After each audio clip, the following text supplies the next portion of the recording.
চেনা দেয়াল, পরিচিত ঘর, তবুও যেন একটু অগোছালো, একটু অচেনা। অনেকদিন পর বাবার বাড়ি থেকে ফিরে এরকমটাই মনে হচ্ছে আমার।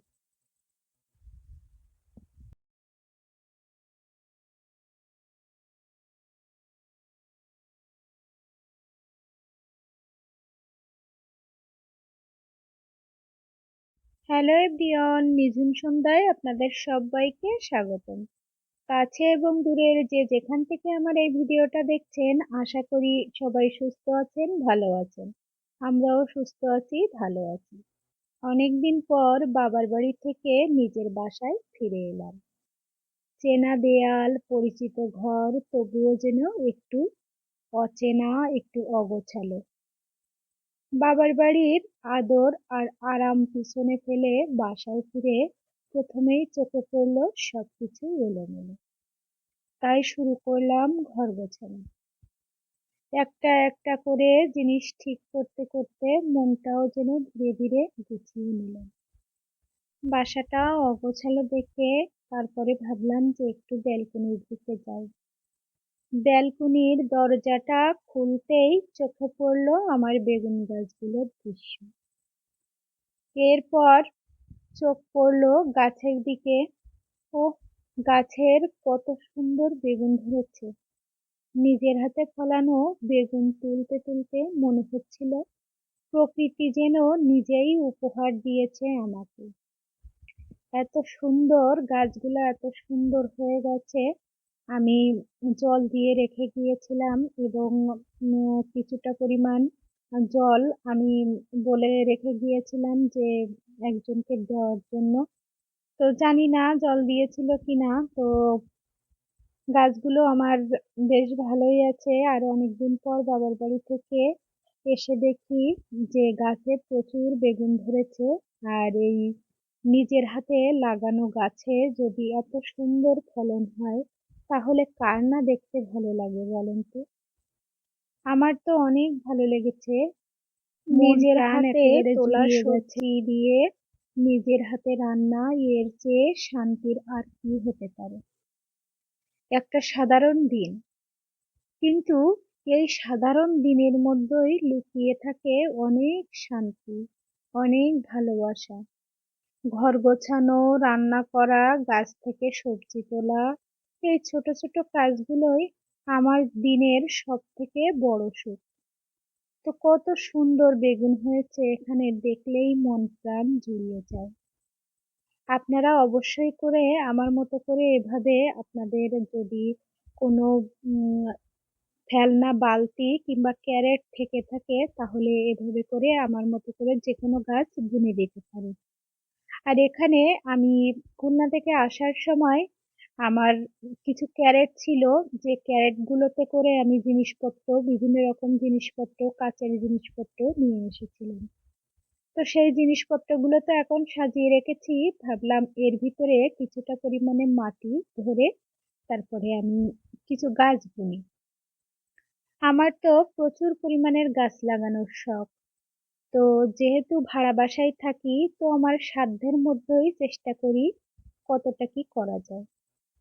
তো আমার এই ব্যালকনির নিচটায় আমি আমার সেই ক্যারেটগুলোতে মাটি ভরে তারপরে এই বেগুন গাছ বুনে দিয়েছিলাম কয়েকটা। আর এর থেকে সারা বছরই আমার বেগুনের চাহিদা মিটে যাচ্ছে আমাদের ছোটখাটো দুইজনের সংসারে। কিন্তু এর থেকেই আমি প্রচুর পরিমাণ কিছুদিন পর পর বেগুন পাই। আর এই বাবার বাড়ি থেকে আসার পরে দেখি প্রচুর বেগুন ধরেছে। এই বেগুনগুলো আমি উঠিয়ে নিচ্ছি। নিজের হাতে লাগিয়ে নিজের হাতে ফসল উঠাতে কিন্তু খুবই ভালো লাগে। তো এখানে দেখেন, আমি এগুলো ব্যালকনির অপর সাইড থেকে উঠিয়ে নিয়ে এসেছি কিছু। আর এবার আমি ব্যালকনির ভিতরে ঢুকে গেছি। তো আমার ব্যালকনি থেকেই হাত দিয়ে কত সুন্দরভাবে বেগুনগুলো উঠিয়ে নেওয়া যেত। কিন্তু আমি ভাবলাম যে বাইরে একটু যাই, না হলে গাছের যে সৌন্দর্য পুরোটাই হয়তো বা আমি দেখতে পাবো না। তার জন্য আমি বাহির থেকেও একটু ক্লিপ নিয়েছি, একটু ভিডিও করলাম, আর সেই সাথে বেগুনগুলো উঠালাম। দেখেন কত তরতাজা বেগুন। আমার তো ভীষণ ভালো লাগছে। বাবার বাড়ি থেকে আসতে আসতে প্রচন্ড ঠান্ডা।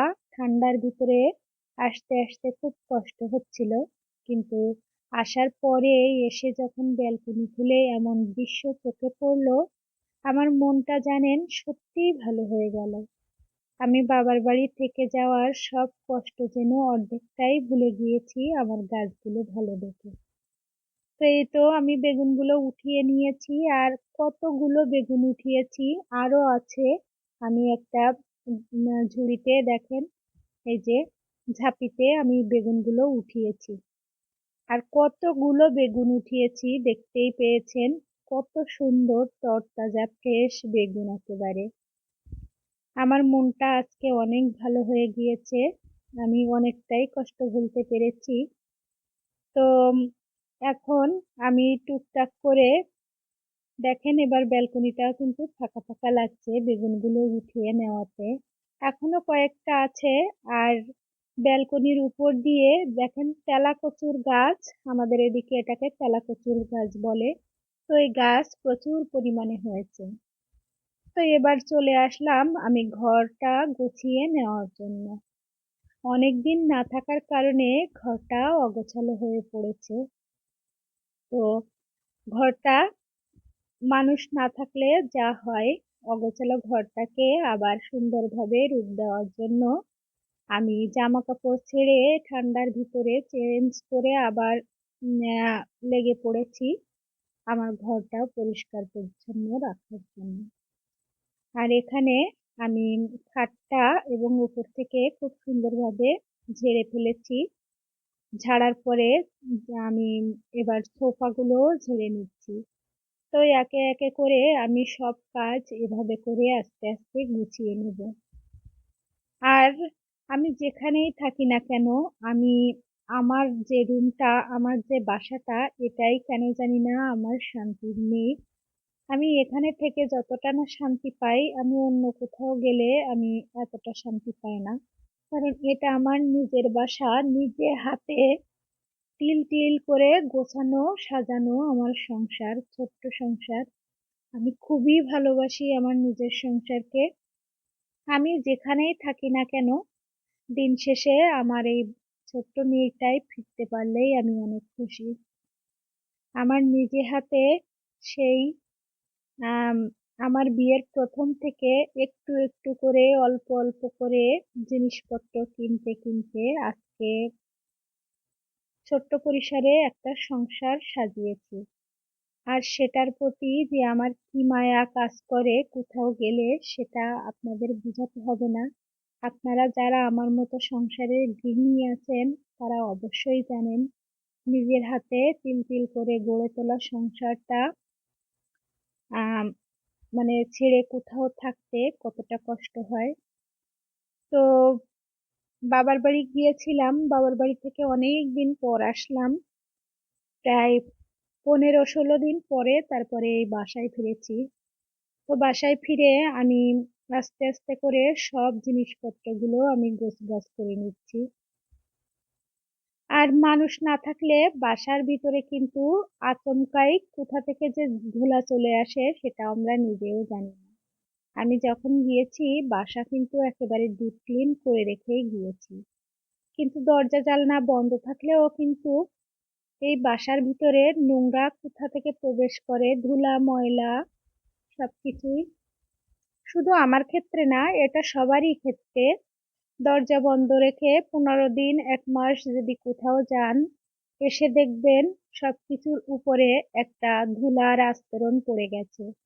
জানি না এই ধুলাবালি কোথা থেকে আসে। তো যাই হোক, আমাদের কাজ পরিষ্কার পরিচ্ছন্ন করে রাখা, আমি সেটাই করার চেষ্টা করছি। আপাতত আমার এই রুমটা পরিষ্কার করা হয়ে গেছে। আমি আমার অন্য আরেকটা যে রুম আছে, বেডরুম, সেই বেডরুমটাতে চলে যাব। আর এটা যেহেতু সামনের রুম, তার জন্য সব সময় চেষ্টা করি একটু সাজিয়ে গুছিয়ে রাখার জন্য। কতদূর কি পারি আমি জানি না। আর এখানে এসে ব্যাগপত্র রেখেছিলাম, ব্যাগ থেকে জিনিসপত্রগুলো বের করে নিয়েছি। বের করে এবার ঘরটাও একটু সুন্দরভাবে গুছিয়ে নেওয়ার চেষ্টা করব। আর এখানে ব্যাগপত্র গুছানোর পরে আমি নিচে রেখে দিয়েছি সেই ব্যাগগুলো। আর এই যে দেখতেই পাচ্ছেন আমি যেভাবে রেখে গিয়েছিলাম সেভাবেই সবকিছু পড়ে আছে। তো গুছিয়ে রেখে গিয়েছিলাম, শুধু এসে দেখি একটু ধুলা পড়ে গেছে। ঘর বাড়ি মানুষ না থাকলে যেটা হয়। তো একে একে করে আমি এই রুমটাও গুছিয়ে নেব। বাবার বাড়ি, যেখানে প্রতিটা কোণে লুকিয়ে আছে আবেগ, স্মৃতি আর ভালোবাসা। মাটির গন্ধ, বাতাস, রোদ সবকিছুতেই যেন মায়া জড়ানো। শহরের ব্যস্ততা ভুলিয়ে দেয় এই মুহূর্তগুলো। কিছু সময় চুপচাপ বসে থাকাই এখানে সবচেয়ে বড় সুখ। বাবার বাড়িতে, যেখানে প্রতিটা কোণে জমে আছে শৈশবের স্মৃতি। মাটির গন্ধে মিশে আছে মায়া আর ভালোবাসা। কিছু মুহূর্তের কথা বলে না, তবুও অনেক কিছু বলে যায়। এই রোদ, এই খেলা, এই নীরবতা সব মিলিয়ে বাবার বাড়ির আবেগঘন বিকেল, যা মন ছুঁয়ে যায় বারবার। কিন্তু সবকিছুকে উপেক্ষা করে দিন শেষে আমাকে বাসায় ফিরতে হবে, নিজের গন্তব্যেই ফিরতে হবে। তার জন্য নাড়ির টান ছিঁড়ে চলে এসেছি নিজের বাসায়। আসলে মেয়েদের জীবনটাই এমন। সারা জীবন তো আর বাবার বাড়ি এভাবে কাটিয়ে দেওয়া যায় না, নিজের সংসার ফেলে, সবকিছু ফেলে। মেয়েদের বিয়ের পর হয়তোবা কিছুদিনের জন্য বাবার বাড়ি কাটানো যায়, কিন্তু দীর্ঘ সময়ের জন্য নয়। বিয়ের যখন বিয়ে হয়েছিল তখন ভেবেছিলাম যে হয়তোবা আগের মতোই বাবার বাড়ি থাকতে পারবো, কিন্তু এমনটা বুঝিনি যে এখন আমার বাবার বাড়িই আমি অল্প অল্প আসতে পারবো, সর্বক্ষণ আমাকে শ্বশুর বাড়িতেই থাকতে হবে। তো যাই হোক, অনেক স্মৃতিচারণ করলাম বাবার বাড়ি নিয়ে। তো রান্না বান্নার জন্য এখন আমি মাছগুলো ভিজিয়ে রাখছি। বাহিরে প্রচণ্ড ঠান্ডা, আর আজকে আমরা বাসায় এসেছি সারা রাস্তা কাঁপতে কাঁপতে, প্রচণ্ড শীতে কাঁপতে কাঁপতে বাসায় এসেছি। আর আজকে বাসায় এসে বের হয়েছি সেই সকাল 8:30 9টার সময়, আর এখানে এসে পৌঁছেছি 4টে 4:30 বেজে গেছে। তো এত টাইম লেগেছে, রাস্তায় এত ঠান্ডা, চারিদিকে এত কুয়াশা, কিছু দেখা যাচ্ছে না। তো তাড়াহুড়ো করে এসে এই যে আমি রান্না করেছি আজকে, দেখেন ব্যাক ক্যামেরায় দেখাচ্ছি। এখানে রান্না করেছি আমি তেলাপিয়া মাছ পেঁয়াজ দিয়ে ভাজা, আর সেই সাথে আলু, গাজর এবং বাঁধাকপি দিয়ে একটা ভাজা। আর তার পাশাপাশি রান্না করেছি তেলাপিয়া মাছ দিয়ে এবং ফুলকপি দিয়ে আমি রান্না করেছি।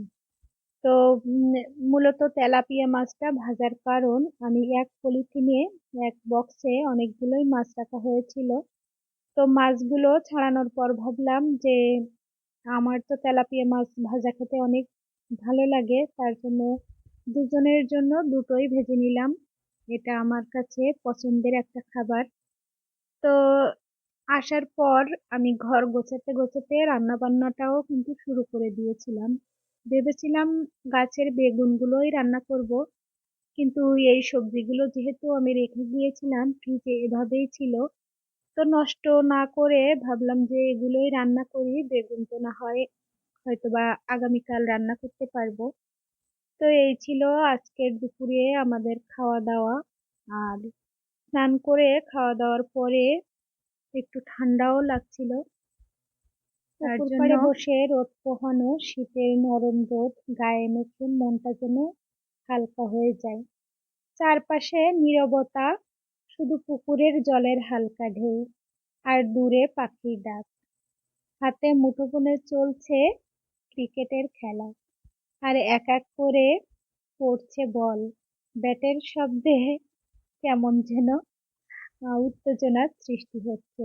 এই ছোট ছোট আনন্দে ভরে উঠেছে সময়টা, যেখানে এই রোদ, এই খেলা, এই নীরবতা সব মিলিয়ে যেন একটা আবেগঘন বিকেল।